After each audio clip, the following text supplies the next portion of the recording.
Hello everyone, this is my last lecture by me, Mackenzie Roll. So, I compare my life to a Shakespearean tragedy. I mean, there really is no other tragedy. So Act 1, a child is born. Our story starts in the fair city of downtown Louisville. April 14th, 1999 at Norton's Pavilion Hospital. So, my family calls me the miracle child. And by miracle child, I mean I had a 1% chance of ever being conceived and a 99% chance of being miscarried. So basically, I wasn't supposed to be born. But the stars aligned and the glow cloud decided I should be born. So back to Norton Pavilions, I was birthed. I was a happy, healthy 6.66-pound baby, and I was not the prettiest baby. I mean, at first, I looked like my dad. I looked like a little version of my dad. My mom called me ugly. But about 6 weeks, I turned into this cute little fluff that I wish would have stayed with me till adulthood. I mean, how adorable is that? So, a quick summation of my early childhood. Pretty freaking sweet.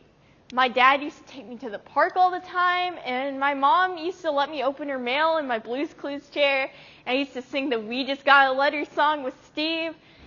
It was great. I mean, my parents were really awesome for the fact we were a poor family. I mean, the only downside was I was a very sheltered kid. All I had was my cousins, and the only one that was near my age was 2 years younger, and she was the only one I hanged out with. I was very sheltered.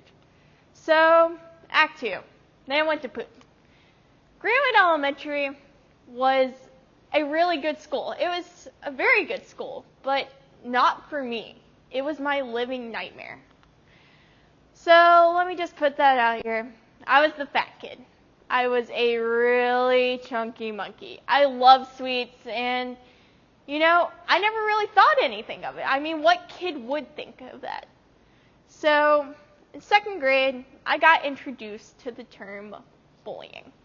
I mean, at first I thought it's just kids doing playful punches and a few harsh words.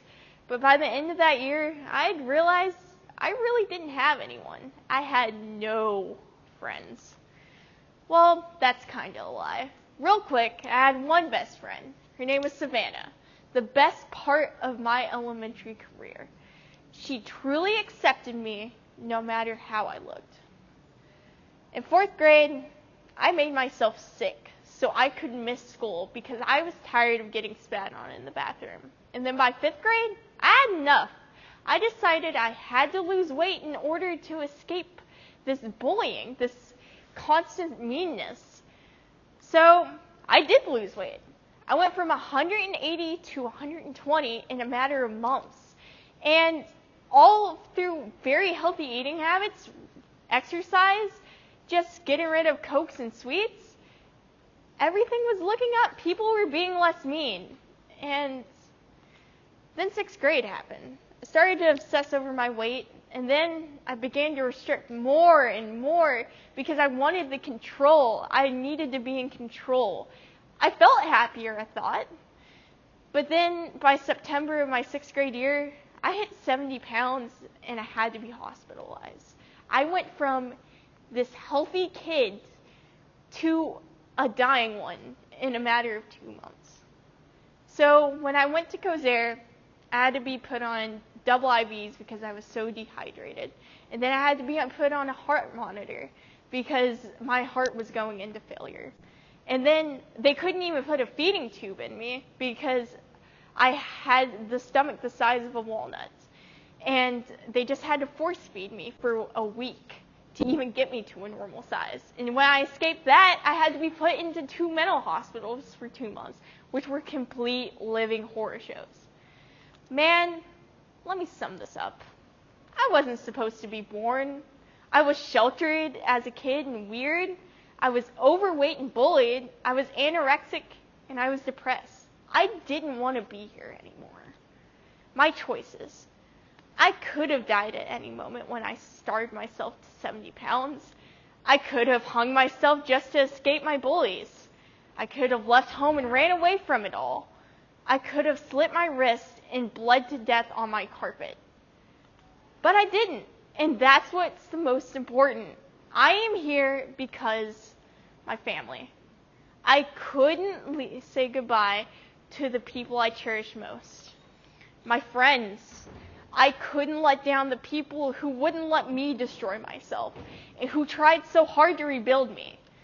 My teachers and mentors. I couldn't let down the people who helped create me. The spark to my fire burning inside, itching to come out. I was sick of being who I was and finally allowed myself to truly face me and rise from the ashes. Why am I on fire? I've transformed myself into something better. I am no longer the shy girl angry at the world. I am the true definition of resilience. I am a yearbook editor, an artist, a representative, someone who speaks for others. And most importantly, I'm human. I am on fire because I am more than here. I am on fire because I made the difference. I am not just the fire, I am the fire. Act 3, the ends. So, at this point in the presentation, you're probably asking yourself, why is my life a Shakespearean tragedy? Well, every main character in a Shakespearean tragedy is destined to die. But that doesn't mean I'm sad about it. Life is a brief intermission between death and birth. Enjoy it. Living is reflected in what you've accomplished in the short time you were given. I've accomplished so much and transformed into the best me I can be. Act 4, who knew there was another one? Seriously, it's just my life lessons. Not all things are bad. Not all people are bad. And the world really isn't out to get me. I am allowed to be scared, but I am not allowed to let this control me. But the most important one, everything is not okay, but that is okay. Phoenix has given me my sweetest welcome, and now it's my hardest goodbye. Thank you. You nailed it. That was very good. Actually, in a lot of ways, it's better than the one at graduation. That's because I have more experience, too. So turn off the